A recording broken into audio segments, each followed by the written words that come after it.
12 tips hidup hemat saat menghadapi inflasi dan harga naik. Sebelum lanjut, klik dulu tombol like dan subscribe ya, dan bantu share ke teman-teman lain. Makasih. Yuk, langsung lanjut. Apa kabar ibu-ibu semua? Semoga sehat dan tangguh selalu ya. Berapa banyak dari ibu yang merasa uang gajian sekarang cuma numpang lewat seperti kilat? Karena harga cabai dan minyak goreng hobi sekali naik gunung tanpa pernah turun lagi. Fenomena inflasi ini memang nyata adanya dan bukan sekadar angka di berita televisi saja. Tapi sudah masuk ke dapur kita semua sampai membuat dompet jadi makin tipis serta hati makin was-was. Penting sekali bagi kita untuk mulai mengatur strategi bertahan hidup agar dapur tetap ngebul tanpa harus berutang ke sana kemari. Apalagi menurut sebuah artikel menyebutkan bahwa kenaikan harga pangan menjadi tantangan terbesar bagi ketahanan ekonomi rumah tangga tahun ini. Jadi, mari kita bahas cara menyiasati badai ekonomi ini dengan kepala dingin dan hati yang tetap riang, meskipun isi dompet sedang berdemo minta diisi ulang. Tips pertama yang paling ampuh adalah dengan mencatat semua pengeluaran sekecil apapun itu, termasuk uang jajan cilok anak atau parkir di pasar yang sering terlupakan begitu saja. Biasanya kita merasa uang hilang entah kemana, padahal kalau di total jumlahnya bisa buat beli daster baru yang lebih modis dari punya tetangga sebelah. Kedua, cobalah untuk menyusun menu mingguan agar ibu tidak bingung saat belanja dan akhirnya malah membeli bahan makanan yang tidak perlu atau cuma berakhir busuk di pojokan kulkas. Dengan rencana menu yang matang, ibu bisa meminimalkan sisa makanan dan memastikan semua bahan terpakai sampai habis tanpa ada drama membuang sayuran layu yang sangat disayangkan. Nomor yang ketiga adalah ibu harus mulai belajar seni menawar di pasar tradisional dengan penuh perasaan,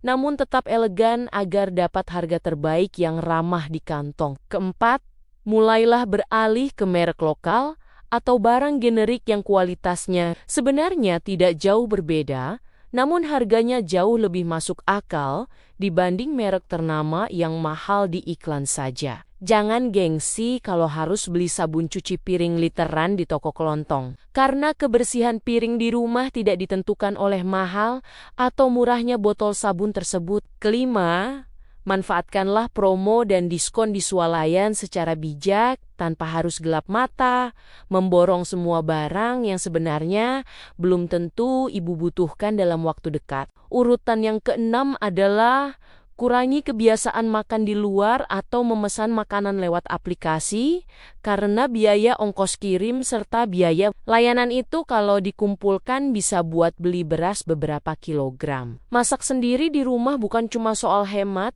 tapi juga soal kesehatan keluarga yang pastinya jauh lebih terjamin kebersihannya dibanding jajan sembarangan di luar sana. Ketujuh, mari kita coba menanam sayuran sendiri di pot atau lahan sempit depan rumah seperti cabai, tomat, atau sawi agar saat harga cabai naik kita tinggal petik sendiri. Kegiatan berkebun ini juga bisa jadi hiburan gratis buat ibu yang sedang pening, memikirkan tagihan listrik yang hobi sekali naik setiap bulannya tanpa permisi dulu. Kedelapan, ajaklah anak dan suami untuk ikut berhemat dengan cara mematikan lampu atau barang elektronik yang tidak digunakan agar tagihan listrik tidak membengkak di akhir bulan. Kesembilan, gunakan transportasi umum atau kendarai motor hanya untuk jarak yang memang jauh saja. Kalau cuman ke warung depan kompleks, sebaiknya jalan kaki saja. Sekalian olahraga pagi. Lumayan kan kalau bisa hemat uang bensin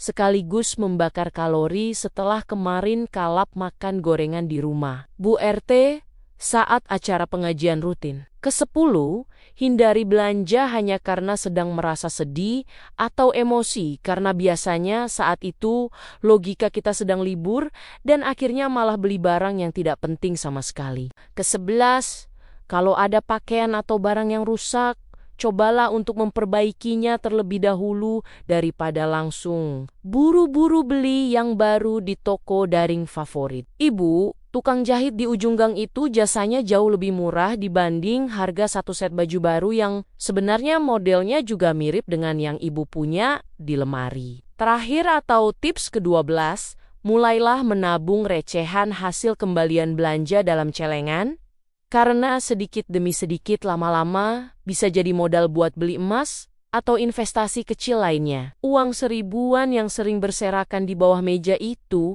kalau dikumpulkan dengan sabar, ternyata bisa jadi penyelamat saat ada kebutuhan mendesak yang datangnya tiba-tiba. Menghadapi inflasi memang butuh kreativitas tingkat tinggi, layaknya seorang koki yang harus menyajikan hidangan lezat dari bahan seadanya di dalam kulkas yang mulai kosong melompong. Justru disitulah seni mengelola rumah tangga diuji bagaimana kita bisa menyulap keterbatasan menjadi sesuatu yang tetap bernilai, bergizi, dan membahagiakan keluarga. Kita tidak perlu merasa menderita karena berhemat, karena sejatinya berhemat bukan berarti kekurangan, melainkan tentang mengatur prioritas dengan lebih bijak dan penuh kesadaran. Anggap saja ini adalah tantangan seru, seperti permainan strategi sehari-hari untuk membuktikan bahwa ibu rumah tangga adalah manajer keuangan paling hebat di seluruh dunia. Dari memilih bahan belanja yang lebih cerdas,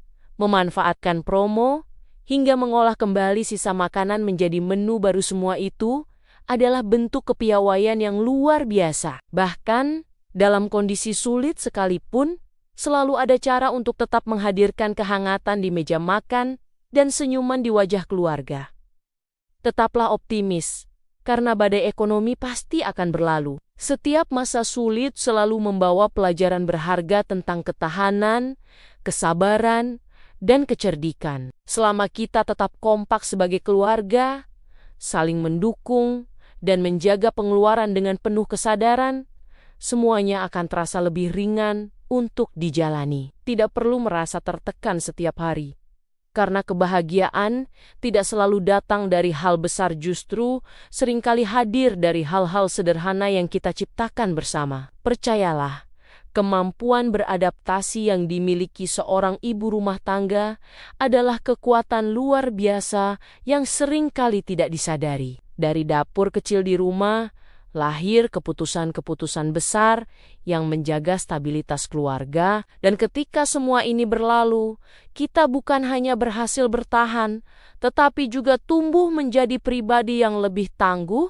lebih bijak, dan lebih siap menghadapi tantangan di masa depan. Mari kita mulai perubahan kecil dari sekarang, mulai dari dapur kita sendiri, agar masa depan keuangan keluarga tetap cerah dan stabil, meskipun dunia sedang tidak menentu. Ingatlah bahwa kebahagiaan sejati tidak selalu datang dari kemewahan barang yang kita miliki, tapi dari ketenangan hati karena tidak punya beban utang yang menumpuk di pundak. Intinya, kita harus tetap semangat ya Bu. Kita pasti bisa melewati masa sulit ini bersama-sama dengan senyum lebar dan dompet yang tetap sehat walafiat meski harga pasar sedang hobi naik turun. Hidup hemat itu bukan pelit, tapi cara cerdas kita mencintai keluarga dan menghargai setiap tetes keringat suami yang sudah bekerja keras mencari nafkah.